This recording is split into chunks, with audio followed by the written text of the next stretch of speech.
Assalamualaikum warahmatullahi wabarakatuh. Salam sejahtera bagi kita semua. Hai Sobat Filsuf, kali ini izinkan saya membahas tentang pengantar filsafat Islam. Yuk kita simak ulasannya. Filsafat Islam adalah ilmu yang membahas tentang problem-problem filosofis universal dalam kerangka ajaran Islam secara rasional, sistematis, dan mengakar. Pada awalnya, filsafat Islam dipengaruhi oleh pemikiran para filsuf Yunani kuno melalui penerjemahan karya-karya filsafat dengan beberapa tahapan.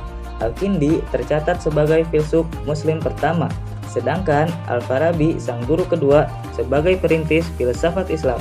Pada perkembangannya, para filsuf Islam atau Muslim memperkokoh bangunan filsafatnya melalui nalar bayani, burhani, dan irfani.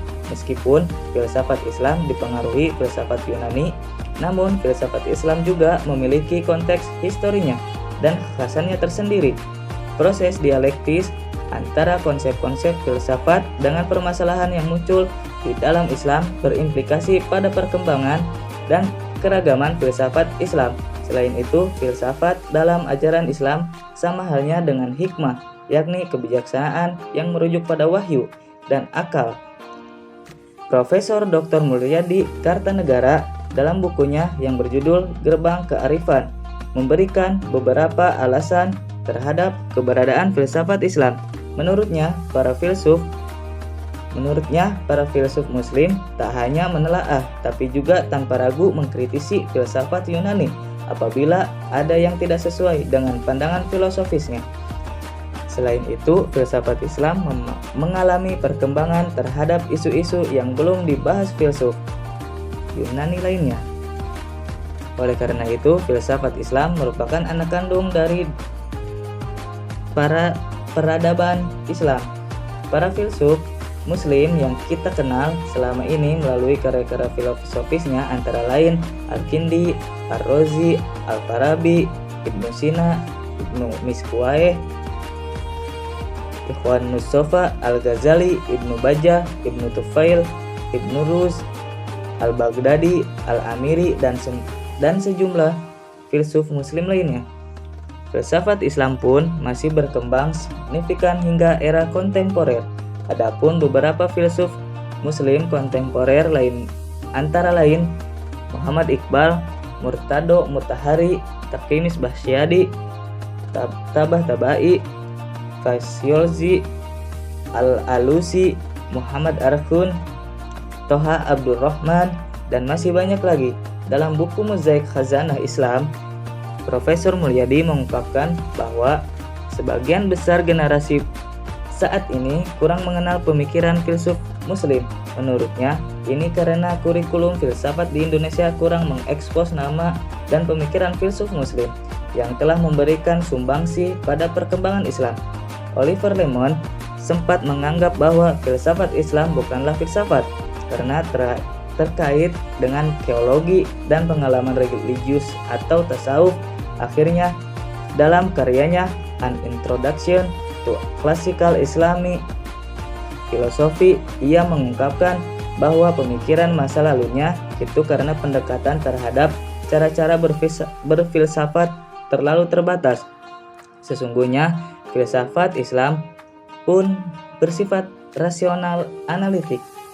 Mutakhari dalam Filsafat Hikmah mengungkapkan sumbangsi filsafat Islam terhadap berbagai problem baru dalam diskursus filsafat, antara lain realitas fundamental eksistensi atau as-sholatul wujud, kesatuan eksistensi atau wahdatul wujud, eksistensi mental atau al-wujud, al-zihni, hukum-hukum non-eksistensi, problem menjadi sifat konseptual, kuiditas, hal-hal terpahamkan yang bersifat sekunder atau al-ma'qulat, al-sanawiyah, sebagian dari jenis-jenis prioritas atau at-taqodu, berbagai jenis kudus, berbagai jenis kemestian, kemustahilan, dan kemungkinan, jenis-jenis unitas, multiplisitas, gerak terang substansial atau al-harokah al-jauhariyah,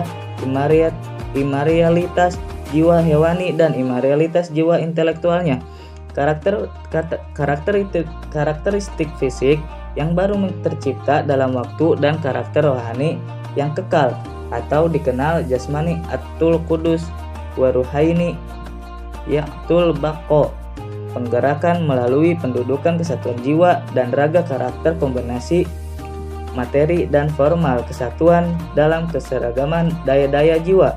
Diketahuinya waktu sebagai dimensi keempat prinsip realitas sederhana, bukti-bukti bagi eksistensi wujud mutlak, ada kesatuan subjek dan objek, atau dikenal dengan ittihad akil wal makul, hakikat substansial, bentuk-bentuk spesifik, atau dikenal al-suwar al-nau'iyah, dan masih banyak berbagai tema filosofis dalam ontologi, epistemologi, dan aksiologi masih mengalami perkembangan hingga kini. Di dalam filsafat Islam terdapat 3 aliran penting atau utama di dalam filsafat Islam, yaitu aliran peripetik atau masaiyah, iluminasi atau isroqiyah, dan filosofi transenden atau dikenal dengan hikmah muta'aliyah. Peripetisme Islam dibangun atas dasar Aristotelianisme yang bersifat demonstrasional serta Neoplatonisme. Peripetik berasal dari kata Yunani yaitu peripatos, yang artinya berjalan mondar-mandir, yang diterjemahkan ke dalam bahasa Arab menjadi masya'iyah. Nama aliran ini hanya menunjukkan pengaruh utama filsafat Yunani atas peripatitisme Islam, bukanlah menunjukkan ciri aliran ini, namun para filsuf peripatitisme Islam melakukan inovasi yang belum ada pada filsafat Yunani serta melontarkan berbagai kritik. Adapun filsuf peripatitisme Islam antara lain Ibnu Sina dan Ibnu Rushd.